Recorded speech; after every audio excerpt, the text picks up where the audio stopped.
കേരളത്തിലെ മനസാക്ഷി നടുക്കിയ മറ്റൊരു ആൾക്കൂട്ട കൊലപാതകത്തിനാണ് പാലക്കാട് വാളയാറിനടുത്തുള്ള അട്ടപ്പടം സാക്ഷ്യം വഹിച്ചത്.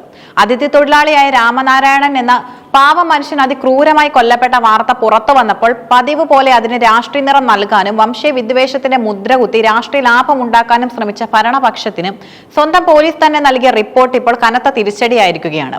ഒരു ക്രിമിനൽ കുറ്റകൃത്യത്തെ രാഷ്ട്രീയ അജണ്ടയായി മാറ്റാൻ ശ്രമിക്കുമ്പോൾ കുറ്റവാളികളുടെ പട്ടികയിൽ സ്വന്തം പാർട്ടി അണികൾ കൂടി ഉൾപ്പെടുന്നത് ഭരണകൂടത്തെ എങ്ങനെ പ്രതിരോധത്തിലാക്കുന്നു എന്നതിന്റെ ഉത്തമ ഉദാഹരണമാണ് വാളയാർ കേസ്. ഉത്തരേന്ത്യയിൽ നിന്ന് ഉപജീവനത്തിനായി കേരളത്തിലെത്തിയ രാമനാരായണൻ എന്ന തൊഴിലാളിയെ മോഷണക്കുറ്റം ആരോപിച്ചാണ് ഒരു സംഘം ആളുകൾ വളഞ്ഞിട്ട് തല്ലിയത്. ഒരു മനുഷ്യൻ മറ്റൊരു മനുഷ്യനോട് ചെയ്യാൻ കഴിയുന്നതിന്റെ പരമാവധി ക്രൂരതയാണ് ഇവിടെ അരങ്ങേറിയതും. പോസ്റ്റ്മോർട്ടം റിപ്പോർട്ടിലെ കണ്ടെത്തലുകൾ കേരളം കേട്ടതിൽ വെച്ച് ഏറ്റവും ഭയാനകമാണ്. കൊല്ലപ്പെട്ട രാമനാരായണന്റെ ശരീരത്തിൽ മർദ്ദനമേൽക്കാത്ത ഒരു ഇഞ്ച് സ്ഥലം പോലും ഇല്ലെന്ന് റിപ്പോർട്ട് അടിവരയിടുന്നു. തല മുതൽ കാൽപാദം വരെ 40-ലധികം മാരകമായ മുറിവുകളാണ് ആ ശരീരത്തിൽ ഉണ്ടായിരുന്നത്. വാരിയലുകൾ പലതും തകർന്നു പോയിരിക്കുന്നു. വടികൊണ്ടും മരക്കഷ്ണങ്ങൾ കൊണ്ടും നിരന്തരം അടിച്ചും ബൂട്ടിട്ട കാലുകൾ കൊണ്ട് മുഖത്താഞ്ഞു ചവിട്ടിയും നടത്തിയ മർദ്ദനം ഒരു മനുഷ്യനെ ജീവനോടെ കൊലപ്പെടുത്തുക എന്ന ഒരൊറ്റ ലക്ഷ്യത്തോടെയായിരുന്നു. തലയ്ക്കുള്ളിലുണ്ടായ കടുത്ത രക്തസ്രാവമാണ് മരണത്തിന്റെ പ്രധാന കാരണമായി ചൂണ്ടിക്കാണിക്കപ്പെടുന്നത്. നീതി തേടി അന്യ സംസ്ഥാനത്ത് നിന്നെത്തിയ ഒരാൾക്ക് നൽകിയ ഈ ക്രൂരമായ മരണം കേരളത്തിന്റെ പ്രബുദ്ധതയ്ക്ക് വലിയൊരു ചോദ്യചിഹ്നമായി മാറി.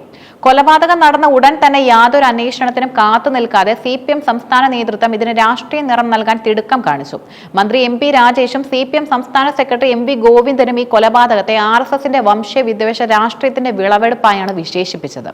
കേരളത്തിലെ ഉത്തരേന്ത്യൻ മോഡൽ ആൾക്കൂട്ട കൊലകൾ RSS നടപ്പിലാക്കുകയാണെന്നും വംശീയ വിഷം ചീറ്റുന്നവരാണ് ഇവരെന്നും MV ഗോവിന്ദൻ ആവർത്തിച്ചു പറഞ്ഞു.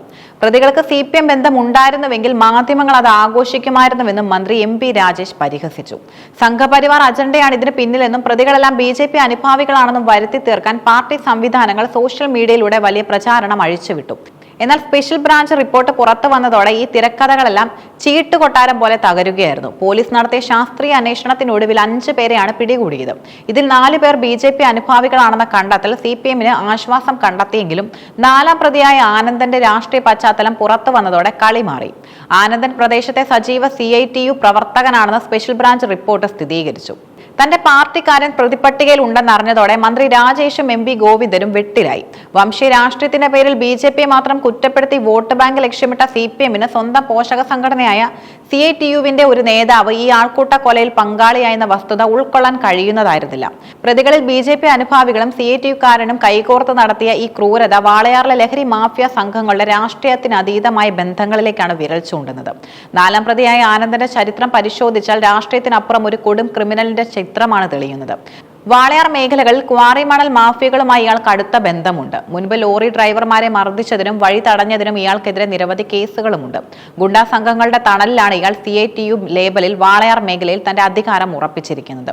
ഇയാൾക്കൊപ്പം ചേർന്ന് മറ്റ് 4 പ്രതികളും ക്രിമിനൽ പശ്ചാത്തലമുള്ളവരാണ്.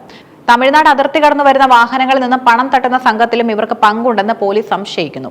കൊലപാതകം നടക്കുമ്പോൾ പ്രതികളെല്ലാം കടുത്ത ലഹരിയിലായിരുന്നുവെന്നും ലഹരി ഉപയോഗമാണ് ഈ ക്രൂരതയ്ക്ക് പിന്നിലെ പ്രേരക ശക്തിയെന്നും പോലീസ് റിപ്പോർട്ടിൽ പറയുന്നുണ്ട്. പോലീസ് റിപ്പോർട്ട് പുറത്തു വന്നതോടെ മുഖ്യമന്ത്രി പിണറായി വിജയൻ കടുത്ത അതൃപ്തിയിലാണെന്നാണ് സൂചന.